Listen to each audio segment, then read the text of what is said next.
క్షణం నన్ను వదిలిపోదని ప్రతి ఘడియవో జన్మగా నే గడుపుతున్నానని ఈ మహిమ నీదేనని నీకైనా తెలుసాని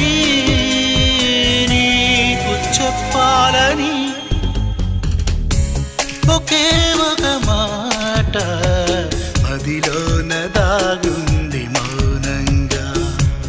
ఒకే ఒక మాట